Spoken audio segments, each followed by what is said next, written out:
El calor dentro del cuarto era algo vivo, una fiera que sofocaba y robaba el aire. Tomás sentía el sudor correr por sus sienes, pero el frío que lo dominaba venía de adentro, un hielo que se esparcía con cada respiración jadeante de su hija. Lira, con los cabellos oscuros pegados a la frente pálida, ardía en fiebre, un fuego que los emplastos del boticario y los rezos susurrados no lograban apagar. Sus pequeños labios, secos y agrietados como la tierra de afuera, murmuraban palabras inconexas y sus ojos, cuando se abrían, parecían ver a través de él, fijos en un punto distante de agonía. Él le pasaba el paño húmedo por el rostro, la aspereza de sus manos de ranchero contrastando con la delicadeza febril de la piel de la niña.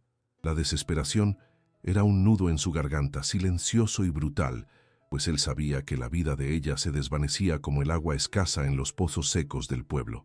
En las afueras de aquella aldea olvidada por Dios, donde el polvo cubría las almas tanto como cubría los muebles, vivía Elara. Su cabaña, clavada en la tierra estéril como un hueso viejo, era un punto final en las conversaciones y el inicio de todas las supersticiones. El pueblo la llamaba bruja, un título susurrado con la misma certeza con que se predecía la ausencia de la lluvia.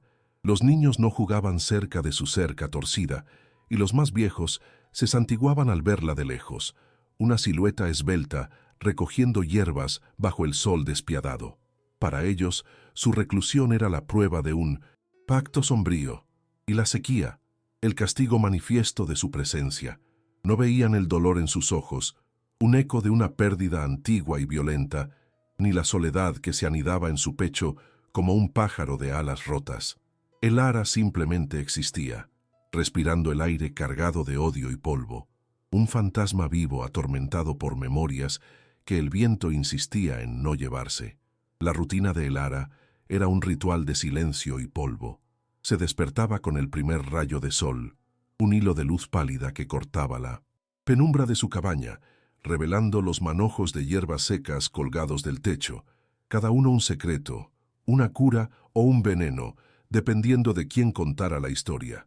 El olor a manzanilla y tierra seca impregnaba el aire, un aroma que para ella era consuelo, pero que el pueblo interpretaba como el olor de la hechicería. Sus días transcurrían en la soledad del campo árido, sus manos callosas cavando la tierra en busca de raíces, su rostro cubierto por un velo para protegerse tanto del sol como de las miradas que la herían como piedras. Por la noche, sentada a la luz de una lámpara de aceite, machacaba hojas en un mortero de piedra, el sonido rítmico y solitario siendo su única compañía, una melodía para el dolor que nunca la abandonaba por completo. Tomás, por su parte, vivía una soledad diferente, una soledad poblada. Su casa, antes llena de las risas de su esposa, ahora resonaba con un silencio pesado, roto solo por la suave voz de Lira. Se movía con la economía de gestos de un hombre, acostumbrado al trabajo duro y al dolor contenido. Cuidaba su pequeño rancho con una determinación feroz, sus músculos tensos bajo el sol, cada tarea un intento de construir una muralla contra el luto. Para Lira, él era el mundo entero, padre, madre, amigo. Le trenzaba el cabello con una delicadeza torpe, le contaba historias de estrellas en un cielo sin nubes y le enseñaba a ver la belleza en la resistencia de un cactus solitario. Pero en sus ojos había una sombra permanente, el miedo constante de fallarle a la única persona que le quedaba, el ancla de su alma en un mar de tristeza y polvo. Si historias como esta te emocionan, suscríbete al canal y activa la campanita. Queremos saber hasta dónde llegan nuestras historias. Cuéntanos desde qué ciudad y país nos acompañas. En el centro del pueblo, en la plaza donde el único árbol sobreviviente extendía sus ramas esqueléticas como un mendigo, el coronel Ambrosio destilaba su veneno. Su voz, grave y resonante, era la única ley en una tierra donde la esperanza se había convertido en contrabando. Cada domingo, después de la misa, reunía a los hombres y con la mano posada sobre una Biblia de cubierta de cuero gastada, hablaba sobre pruebas, fe y la presencia del mal. No necesitaba decir el nombre de Elara, solo miraba en dirección a la colina donde ella vivía, sus ojos entrecerrados y llenos de una justicia autoproclamada, y dejaba que el miedo y la superstición del pueblo llenaran el resto. Él era el pastor de un rebaño asustado, y sabía que el miedo era la correa más eficaz para mantener el control, transformando la desesperación colectiva en un arma apuntada hacia la mujer que osaba vivir al margen de su poder. Lyra no conocía el odio. Para ella, el mundo era un lugar de texturas y sonidos. La corteza áspera del árbol en la plaza, la tierra caliente bajo sus pies descalzos, la melodía triste que su padre silbaba al atardecer. De lejos, a veces, veía la figura de Elara moverse contra el horizonte, una mancha oscura en el paisaje ocre. Mientras los otros niños lanzaban piedras y gritaban insultos que el viento traía en pedazos, Lyra solo observaba. Había una quietud en la mujer que la intrigaba, una forma de caminar que no era de quien huye, sino de quien carga un peso invisible. No veía a una bruja, veía a alguien sola. Una vez, le preguntó a su padre por qué la mujer vivía tan lejos, y Tomás, con la voz embargada por la sabiduría amarga del pueblo, solo respondió: «Algunas personas se pierden, hija, y olvidan el camino de regreso a casa». La sequía empeoraba cada día. El lecho del río era una serpiente de polvo agrietado, y el ganado, flaco y sediento, moría a los pies de cercas inútiles. El hambre comenzó a llamar a las puertas más pobres, y con ella la impaciencia. Los rezos se volvieron más fuertes, más desesperados, pero el cielo permanecía de un azul cruelmente vacío. El aire pesado olía a desesperación, y las conversaciones, antes sobre cosechas y fiestas, ahora eran susurros sobre culpa y castigo. La presencia de Elara, antes una inconveniencia, se transformó en una afrenta, una herida abierta en la fe de la comunidad. El coronel Ambrosio sintió el cambio en el viento y supo que era hora de actuar. El pueblo no necesitaba lluvia, necesitaba un culpable, y él estaba más que dispuesto a entregarles uno, encendiendo la hoguera de la histeria colectiva para calentar su propio poder. Aquella noche, la luna era una astilla de hueso en un cielo de terciopelo negro. El boticario, un hombre pequeño de hombros caídos, salió del cuarto de Lyra y negó con la cabeza, sus ojos evitando los de Tomás. «Hice todo lo que pude», dijo, su voz un murmullo de derrota. «Ahora está en manos de Dios». Pero Tomás sintió que Dios le había dado la espalda a aquella tierra maldita. Miró a su hija, el pecho subiendo y bajando a un ritmo peligrosamente débil, la piel ardiendo como si el propio sertón estuviera dentro de ella. La desesperación, que antes era un nudo, ahora era una cuchilla afilada en su garganta. Cada segundo de vacilación era un grano de arena menos en el reloj de arena de la vida de Lyra. Recordó las historias, las advertencias, el miedo que le habían enseñado desde niño, pero el amor por su hija era una fuerza más antigua y más salvaje que cualquier superstición. Tomó su decisión, envolvió a Lyra en la mejor sábana de su difunta esposa, una tela de algodón blanco que aún guardaba un leve perfume a lavanda, un último vestigio de tiempos más felices. Sostuvo el cuerpo febril contra su pecho, sintiendo el calor frágil de su vida contra la suya. Cada paso fuera de casa era una blasfemia, un desafío a todo lo que el pueblo creía. La noche estaba silenciosa, pero en su mente oía las ventanas abrirse, los ojos juzgadores siguiéndolo en la oscuridad. El viento silbaba, cargando los susurros de los vecinos, los sermones del coronel, las acusaciones que ahora pesaban sobre sus hombros, pero no se detuvo. Siguió caminando, el ranchero rudo y callado, transformado en un peregrino en un viaje profano, subiendo la colina hacia la única y prohibida esperanza que le quedaba, la cabaña de la bruja. El golpe en la puerta de Elara sonó fuerte y violento en la quietud de la noche. Ella se encogió, el mortero en su mano paralizado en el aire. Nadie nunca llamaba a su puerta. Siempre eran piedras o insultos gritados a la distancia. Con el corazón martilleando contra las costillas, se acercó, un cuchillo de cosecha en su mano temblorosa. Al abrir una rendija, vio el rostro de Tomás, esculpido por la luz de la luna y la agonía. Sus ojos no contenían el odio que ella estaba acostumbrada a ver, sino una desesperación tan profunda que reflejaba la suya. «Por favor», jadeó él, con la voz rota, Mi hija se está muriendo. Elara vio el pequeño bulto en sus brazos y su primer instinto fue cerrar la puerta. Ayudarlos significaría traer al mundo que la odiaba a su refugio. Significaba abrir viejas heridas. Váyase, susurró, la voz áspera por el desuso. No hay nada para usted aquí. Ya no tengo a quien más pedirle, insistió Tomás, y en su voz no había exigencia, solo la súplica desnuda de un alma al límite de sus fuerzas. Dio un paso adelante, permitiendo que la luz de la lámpara de Elara tocara el rostro de Lira. La niña gimió suavemente, un sonido casi inaudible, pero que atravesó las defensas de Elara como una flecha. En aquel rostro pequeño y sufriente, Elara no vio a la hija del ranchero, vio un fantasma, vio los ojos de su propia hija, perdida por una fiebre así años atrás, en otro pueblo que también la había culpado, que también la había expulsado. El dolor del recuerdo fue tan abrumador que la hizo tambalearse. El miedo a involucrarse luchó contra la necesidad de impedir que la historia se repitiera. Aquel hombre no estaba pidiendo la ayuda de una bruja. Era un padre implorando a una madre que salvara a su niña. El viento frío de la noche entró en la cabaña, agitando las llamas de la lámpara y haciendo que las sombras danzaran como espectros.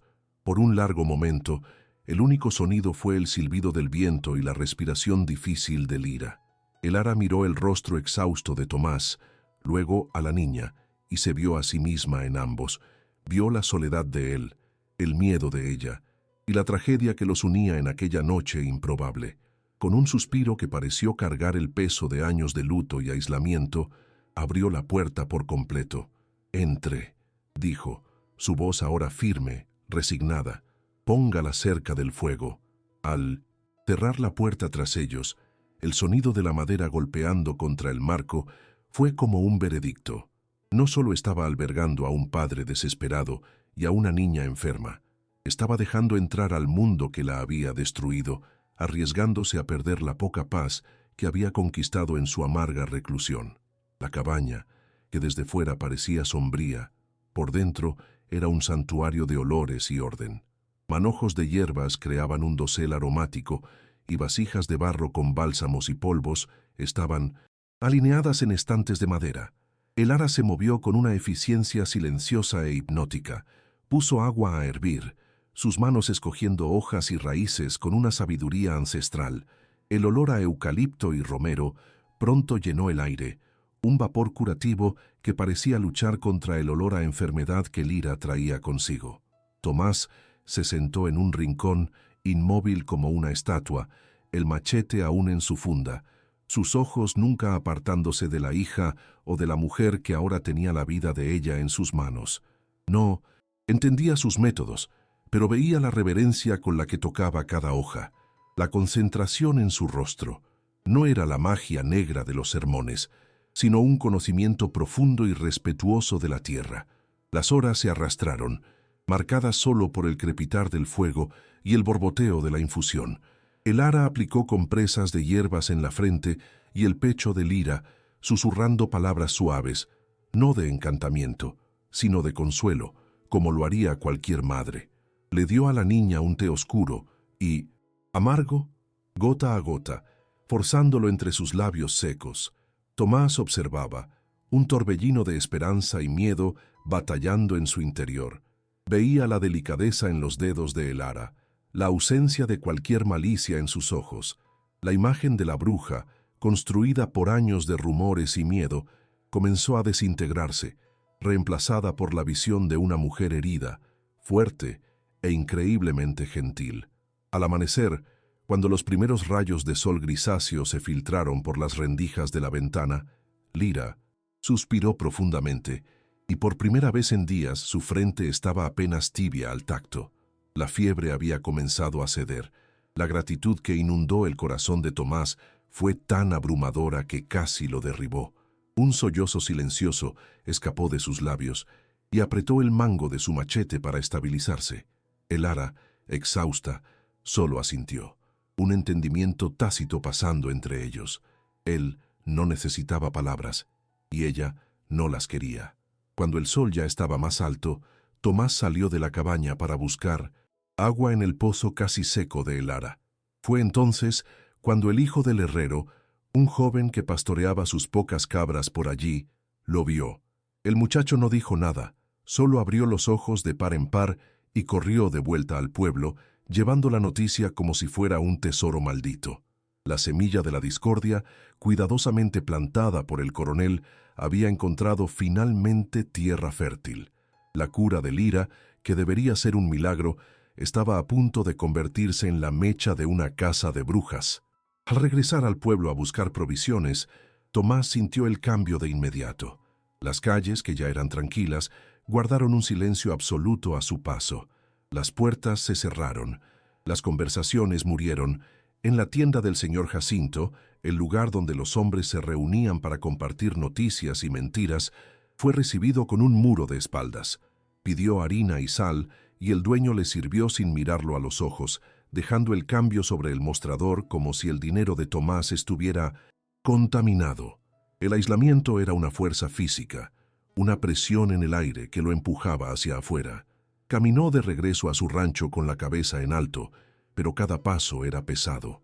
Había desafiado el orden del pueblo, se había aliado con lo que más temían.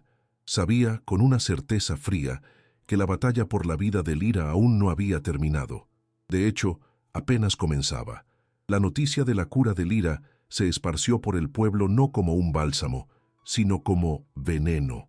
Aquella noche, bajo la luz amarillenta de los faroles de la plaza, el coronel Ambrosio subió a los escalones de la iglesia, su sombra proyectándose larga y siniestra sobre los rostros hambrientos de respuestas. No habló del milagro de la recuperación, sino de la profanación de la alianza. Fue a la colina, su voz tronó, resonando en el tenso silencio. Entregó el alma de su hija a cambio de una cura maldita. Esta sequía, esta plaga que nos azota, no es obra de Dios, es el hechizo de aquella que vive entre nosotros y ahora tiene un cómplice. Levantó una antorcha encendida, su llama danzando como un demonio en sus ojos. La fe exige un sacrificio. Debemos purificar nuestra tierra. Debemos arrancar el mal de raíz antes de que nos consuma a todos. El miedo, fermentado durante semanas, finalmente estalló en una furia ciega y justiciera. La multitud se movió como un único organismo, una bestia de muchas cabezas nacida de la desesperación. El sonido de docenas de botas pesadas marchando sobre la tierra seca era como el redoble de un tambor de guerra. Las antorchas cortaban la oscuridad, lanzando chispas que morían en el aire polvoriento, el olor a queroseno y sudor mezclándose en un humo acre. Dentro de la cabaña, el sonido llegó primero, un rumor bajo y distante que creció hasta convertirse en un temblor en el suelo de tierra. Elara se levantó, sus ojos fijos en la puerta, su rostro una máscara de pavor resignado. Ya conocía ese sonido. Era el mismo que la había expulsado de su antiguo hogar, el sonido del odio colectivo que venía para quemar y destruir. Tomás, a su lado, sacó su machete de la funda, la hoja capturando la luz parpadeante de la lámpara, un brillo solitario de resistencia contra la oscuridad que se acercaba. Llegaron. El círculo de fuego y odio se cerró alrededor de la pequeña cabaña, transformando el refugio de Elara en una trampa. Las llamas de las antorchas pintaban los rostros de los hombres con máscaras grotescas de luz y sombra, sus facciones retorcidas por la ira y el miedo. Gritos rasgaban la noche. «¡Bruja! ¡Sácala! ¡Paga por nuestro sufrimiento!». Piedras comenzaron a llover contra las paredes de madera. El sonido de cada impacto, un golpe en el corazón de quienes estaban adentro. La cabaña, antes un santuario, ahora parecía frágil, a punto de ser engullida por la furia del mundo exterior. Elara retrocedió al rincón más oscuro, encogiéndose no solo por el miedo a la violencia, sino por el dolor de ver su pasado repetirse con una crueldad tan familiar. La historia de su vida condenada a ser una eterna huida de hogueras. En el interior, el aire estaba denso y casi irrespirable. Lira, despertada por los gritos, temblaba en los brazos de su padre, sus ojos grandes y asustados reflejando las rendijas de luz anaranjada que se filtraban por las tablas. Tomás la sostenía con fuerza, su cuerpo un escudo contra el horror. Miró a Elara, encogida en las sombras, y no vio a la mujer fuerte que había salvado a su hija, sino a un alma acorralada, a punto de ser destrozada por la misma ignorancia que él un día había compartido. «Quédate detrás de mí», dijo, su voz un gruñido bajo, la promesa de una violencia que rezaba por no tener que usar. Se posicionó frente a la puerta, el machete firme en su mano, su corazón latiendo a un ritmo frenético de miedo y una nueva, extraña y feroz lealtad. Ya no solo protegía a su hija, protegía a la mujer que la había salvado.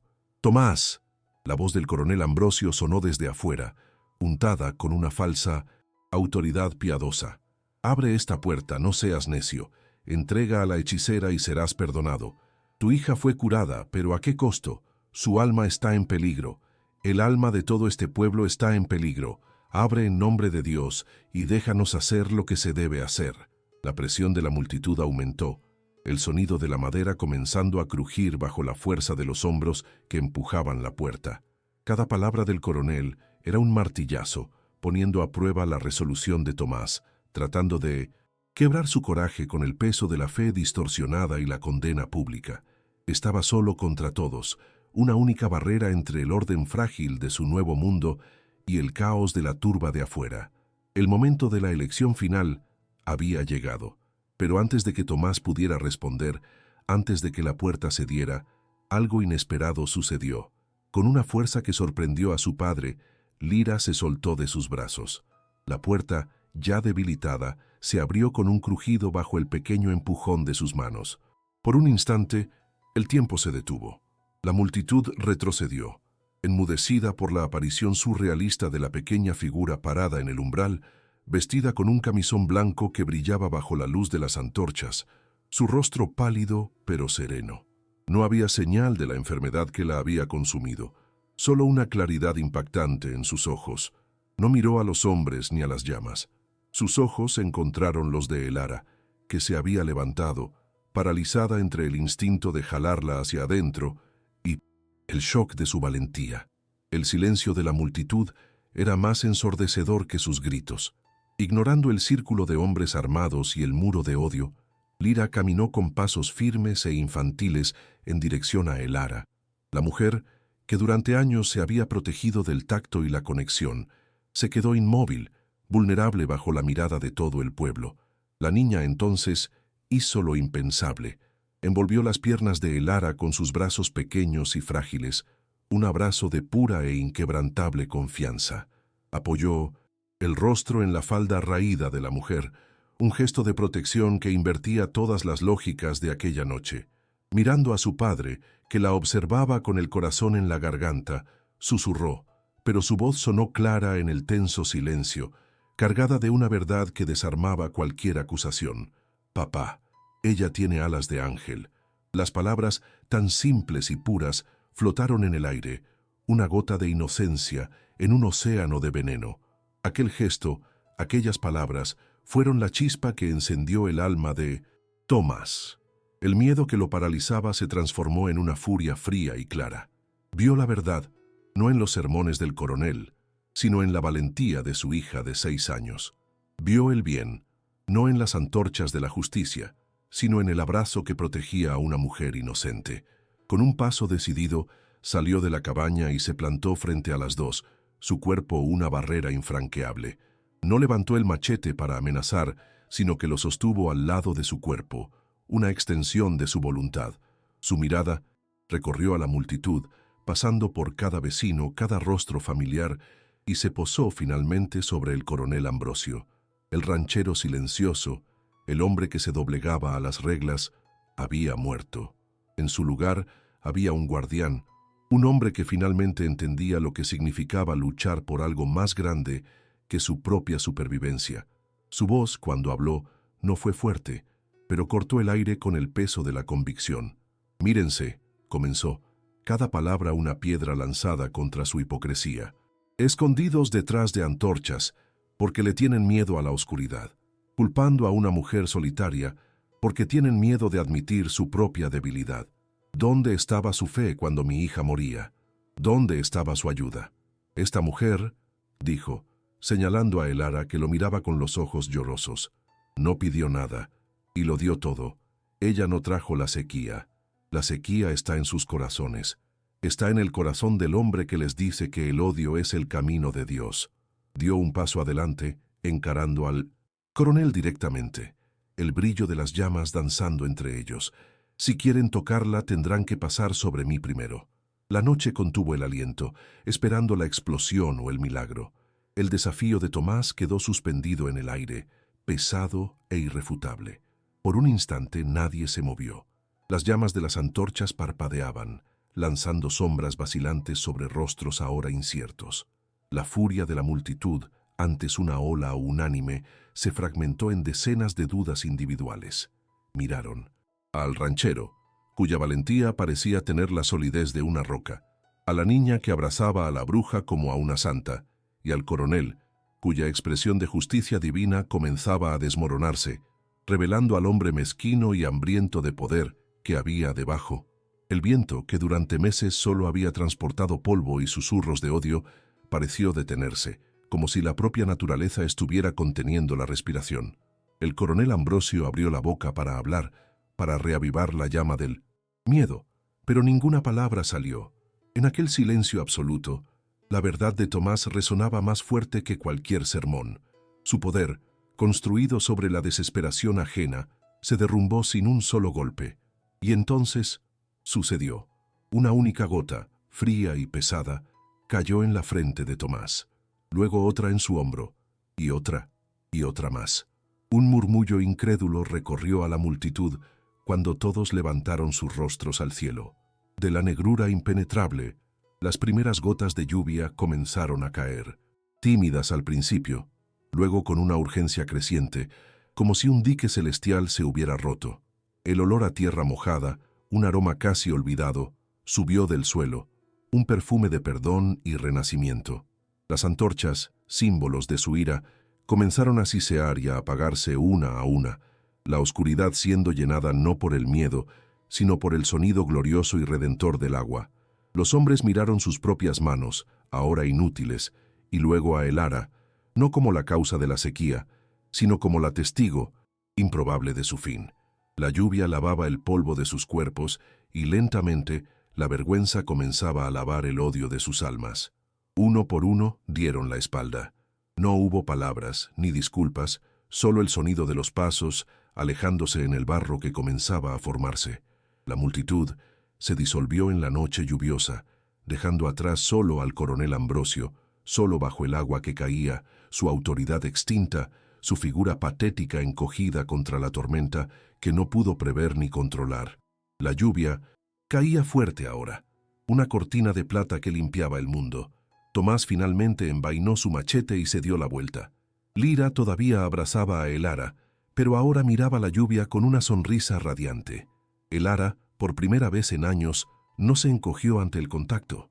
En cambio, su mano se posó vacilantemente sobre la cabeza de la niña, un gesto de protección y aceptación. Sus ojos se encontraron con los de Tomás por encima de los cabellos mojados de Lira, y en su mirada había una gratitud y una vulnerabilidad que derribaron la última muralla alrededor de su corazón. Las lágrimas que rodaron por su rostro se mezclaron con la lluvia. Imposible decir dónde terminaba el dolor y comenzaba la redención. En las semanas que siguieron, la tierra bebió el agua y respondió con un verde terco y vibrante. La vida regresó al sertón, y con ella un nuevo orden silencioso se estableció en el pueblo.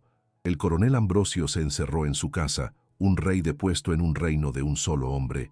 Tomás no. Regresó a su rancho. Se quedó ayudando a reparar la cerca de Elara, a reforzar el techo de la cabaña, sus gestos construyendo no solo una casa, sino un hogar. Lira ahora corría libremente por la colina, recogiendo las flores silvestres que nacían donde antes solo había espinas. Su risa el sonido más constante en el paisaje. Elara le enseñó a la niña los nombres de las plantas, ya no como secretos, sino como regalos. Y le enseñó a Tomás cómo hacer bálsamos para las manos callosas. Sus roces, volviéndose menos vacilantes, cargados de un cuidado que curaba heridas mucho más profundas que las de la piel. El pueblo observaba desde lejos y poco a poco una bolsa de provisiones aparecía en la puerta. Un plantón de naranjo era dejado anónimamente. Eran pequeños actos, semillas de arrepentimiento plantadas en la tierra fértil de la compasión. En una tarde dorada, con el sol poniéndose sobre un campo ahora verde, los tres se sentaron en el porche recién construido de la cabaña. Lira dormía en el regazo de Elara, su respiración tranquila y segura. Tomás tomó la mano de la mujer, sus dedos entrelazándose con la naturalidad de raíces que se encuentran bajo la tierra. Ya no había soledad en sus ojos, solo la paz de quien ha encontrado su lugar en el mundo. La bruja de la colina se había convertido en la curandera. El ranchero solitario se había convertido en un guardián, y la niña que veía ángeles les había enseñado a todos a volar por encima del odio. No necesitaban palabras. Miraban hacia el horizonte, hacia la tierra prometida que habían cultivado juntos, una familia improbable nacida del miedo, forjada en el fuego y bautizada por la lluvia. El amor, como la propia tierra, había demostrado ser la fuerza más resiliente de todas, capaz de florecer en los lugares más áridos y de transformar cualquier desierto en un jardín. ¿Qué harías en el lugar de Tomás? ¿Crees que el perdón es posible incluso después de un juicio tan cruel? Deja tu opinión en los comentarios. Si crees que el amor y el coraje transforman vidas, dale me gusta al video y suscríbete al canal para más historias como esta.